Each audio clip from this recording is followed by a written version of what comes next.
নমস্কাৰ ছাত্ৰ ছাত্ৰীসকল, কি খবৰ তোমালোকৰ? আশা কৰোঁ তোমালোকৰ খবৰ পাতি ভালে চাগে। আজি মই ইয়াতে আলোচনা কৰিম তোমালোকৰ দশম শ্ৰেণীৰ অসমীয়া সাহিত্য চয়নিকাৰ তোমালোকৰ হাফ ইয়াৰলি এক্সামিনেশ্যন 6 মাহিলী এক্সামিনেশ্যনৰ বাবে মই কিছু কমন প্ৰশ্ন তোমালোকৰ ওচৰত লৈ আহিছোঁ। গতিকে তোমালোকে ভিডিঅ'টো শেষলৈকে চাব।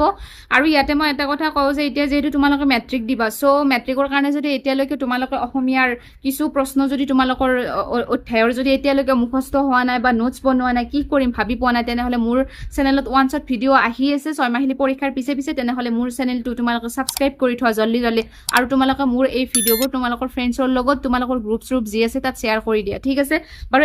এবাৰ আমি আহিছোঁ অসমীয়া সাহিত্য চয়নিকাৰ তোমালোকৰ কি আহিব পাৰে 6 মাহিলী পৰীক্ষাত। চোৱাচোন, তোমালোকৰ গদ্যাংশৰ আহিব বৰগীত, জিকিৰ, প্ৰশস্তি, আৰু ইয়াৰে গদ্যাংশৰ আহিব তোমালোকৰ এইটো ওপৰতো পদ্যাংশ আছিল, মোৰ গদ্যাংশ আছে। আৰু গদ্যাংশৰ আহিব তোমালোকৰ উদ্যোগী হ আহা, ভাৰতীয় সংস্কৃতি, ইণ্টাৰনেটৰ তিতা মিঠা, অৰুণিমা চিহ্ন আৰু অৰণ্য যাত্ৰা।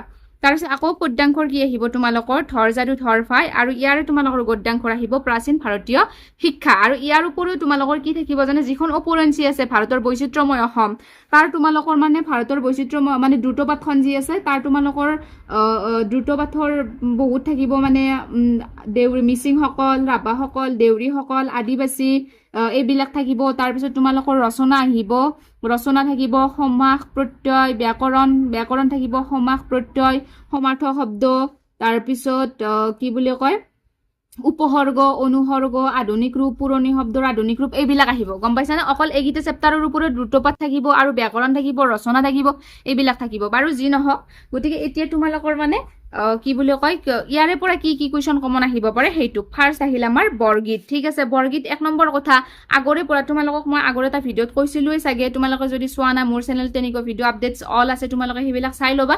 মানে কি হৈছে, সদায় আমি অসমীয়াত কি কৰিব লাগে, যিটো আমাৰ মূল ভাৱ, যিবিলাক পদ্যাংশ, সেই পদ্যাংশৰ আমি মূল ভাৱটো প্ৰথম জানি ল'ব লাগে। তেতিয়া মানে আমাৰ কি হয়, মূল ভাৱটো জানি ল'লে কি বুলি কয় যিখিনি মানে মূল ভাৱ, আৰু তেতিয়া তাৰ পৰা আমাৰ কবিতাটোৰ যদি মূল ভাৱ লিখিব হয় সেইটোও জানে, আৰু তাৰ ওপৰত যদি কিবা প্ৰশ্ন কৰে সেইটোও জানে। গতিকে সেইকাৰণে সদায় তোমালোক যিকোনো অসমীয়াৰ যিকোনো পদ্যাংশ হওক বা গদ্যাংশ হওক তাৰ মূল ভাৱটো জানিবলৈ খুবেই চেষ্টা কৰিবা বাৰু। এতিয়া আহিছোঁ ইয়াৰে তোমালোকে কি চাবা জানেনে, মাধৱদেৱৰ অকণমান ৰচনাখিনি চাই থৈ দিবা, সুধি দিব পাৰে, একো ডাঙৰ কথা নহয়।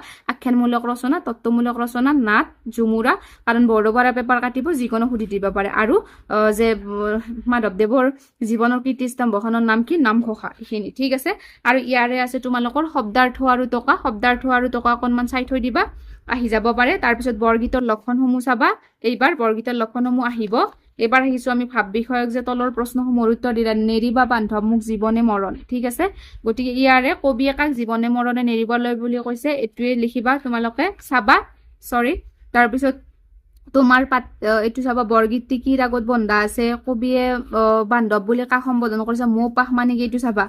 2 নম্বৰটো চাবা, বৰগীতৰ মূল ভাৱ লিখা আৰু বৰগীতৰ ৰচকৰ চমু পৰিচয় দিবা। মই কৈছোঁ দেখিছানে, নাটককেইখন চাই থৈ দিলে আৰু কিবা অলপ চাই থৈ দিলে অলপ বনাই লিখিব পাৰে। ব্যাখ্যা কৰাৰ তোমালোকে কি চাবা, কটো আৰু হটো চাই থৈ দিবা। আৰু ইয়াৰে তোমালোকে 5 নম্বৰটো চাবা, আৰু ইয়াতে তোমালোকে বৰগীতৰ লক্ষণসমূহ চাই থৈ দিবা। এইবাৰ আহিছোঁ আমি জিকিৰটোত কোনে ৰচনা কৰিছিল, আজান ফকীৰে। ইয়াৰো তোমালোকে মূল ভাৱটো চাই থৈ দিবা। ইয়াৰে মূল ভাৱটো কি ধুনীয়া বাৰু, মই এতিয়া এইটো ভিডিঅ'ত নকওঁ কাৰণ বহুত দীঘল হৈ যাব, বেলেগ প্ৰশ্নৰো দিব আছে নহয়। ইয়াৰে তোমালোকে পাৰিলে শব্দ অৰ্থ অকণমান চাই থৈ দিবা, শব্দ অৰ্থ সুধি দিব পাৰে, একো ডাঙৰ কথা নহয়। ইয়াৰে কটো চাবা, জিকিৰ কোনে ৰচনা কৰিছিল, তাৰপিছত খটো চাই থৈ দিবা, গটো চাই থৈ দিবা, শব্দ অৰ্থ বাকী নাচালে এইকেইটা চাই থৈ দিবা, আৰু 3 নম্বৰটো চাবা, ঠিক আছে। তাৰপিছত ইয়াৰে ব্যাখ্যাৰ তোমালোকে কটো আৰু হটো চাই থৈ দিবা, অ'কে। তাৰপিছত আৰু ব্যাকৰণ বুলি যে কৈছোঁ, সমাৰ্থ শব্দ হ'ব, এইবিলাক কিতাপৰ পৰা আহিব। বহুত ল'ৰা ছোৱালী ভয় খাই যে ব্যাকৰণ ক'ৰ পৰা আহিব, ব্যাকৰণে এই কিতাপত যে তুলি ধৰিছে সমাৰ্থ শব্দ, বিপৰীতাৰ্থ শব্দ, সেইখিনি চালেই তোমালোকে বহুতখিনি আগবাঢ়িব পাৰা, গম পাইছানে? সেইকাৰণে তোমালোকে চাই থৈ দিবা। এইবাৰ আহিলোঁ আমি কি, প্ৰশস্তিত কি কোনে লিখিছিল, এইটো ৰঘুনাথ চৌধাৰীয়ে লিখিছিল। ইয়াৰো মূল ভাৱটো বুজি ল'বা, মূল ভাৱটো বুজি ল'লে বাকী যি নুসুধা কিয়। ইয়াতে আহিছোঁ আমি অতি চমু উত্তৰ প্ৰশ্ন, ৰঘুনাথ চৌধুৰী কি কবি বুলি জনা যায়, কটো চাবা, খটো চাবা, গ চাবা, খ চাবা, কাৰণ 1 নম্বৰী প্ৰশ্নত কমন দিয়াটো আমাৰ হেৰি নহয়, যিকোনো তুলিব পাৰে, গম পাইছা? সেইটো কাৰণে পাৰিলে গোটেইকেইটা চাই থৈ দিবা। ইয়াৰে 3টো চাই থৈ দিবা, তাৰপিছত আৰু 5 নম্বৰটো চাই থৈ দিবা, আৰু ব্যাখ্যা কৰা তোমালোকে ক আৰু খটো চাই থৈ দিবা। আৰু ইয়াৰে যে ভাৱ বিষয়কবিলাক যে আছে, সমাৰ্থ শব্দ বা ইয়াৰে তোমালোকে সমাৰ্থ শব্দকেইটা চাই থৈ দিবা, বাকী নাচালেও, ঠিক আছে।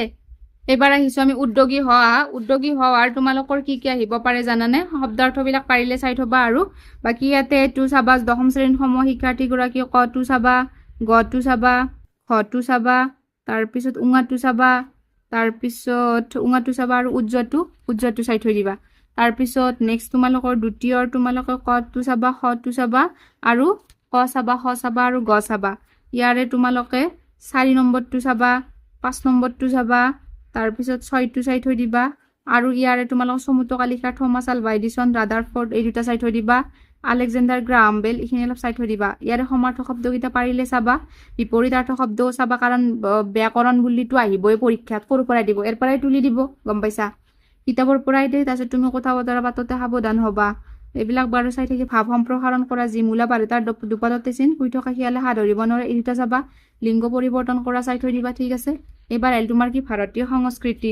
ভাৰতীয় সংস্কৃতিৰ তোমালোকে ইয়াতে চাই 1 নম্বৰটো চাবা, তাৰপিছত 2টো চাবা, ঠিক আছে? 2টো চাবা, 3টো চাবা, তাৰপিছত 5টো চাই থৈ দিবা, তাৰপিছত 6 নম্বৰটো চাবা, 6 নম্বৰটো চাবা, 7 নম্বৰটো চাবা, তাৰপিছত 9 নম্বৰটো চাবা, তাৰপিছত 11 নম্বৰটো চাবা আৰু 12 নম্বৰটো চাবা, 13 নম্বৰটো চাবা, তাৰপিছত 15 নম্বৰটো চাবা, তাৰপিছত 17টো চাবা আৰু 18টো চাবা, ঠিক আছে? তাৰপিছত আৰু 20 নম্বৰ ব্যাখ্যা কৰা তোমালোকে কোনটো চাবা জানানে? খটো চাবা আৰু খটো চাবা। ভাব বিষয়ৰ সন্ধি ভাঙা চাবাই দেই তোমালোকে, গম পাইছানে? সেইটোৱে। এবাৰ আহিছোঁ আমি ইণ্টাৰনেটৰ তিতা মিঠা। ইণ্টাৰনেটৰ তিতা মিঠাৰ তোমালোকে কোনটো চাবা জানানে?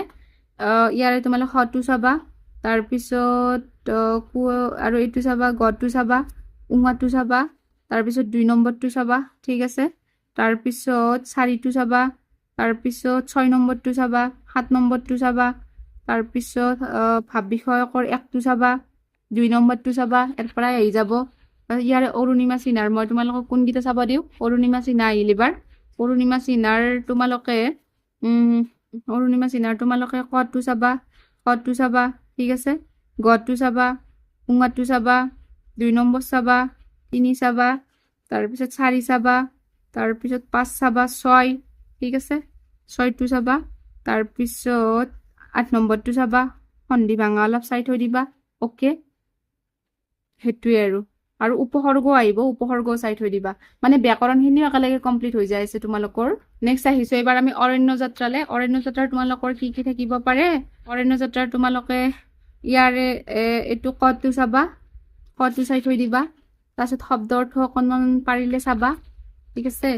তাৰপিছত ইয়াৰে তোমালোকে ঘৰটো চাবা, তাৰপিছত ঘৰটো চাবা আৰু ঘৰটো চাবা আৰু ইয়াৰে তোমালোকে 5 নম্বৰটো চাবা, তাৰপিছত 5 নম্বৰটো চাবা আৰু 6 নম্বৰটো চাবা, 9 নম্বৰটো চাবা।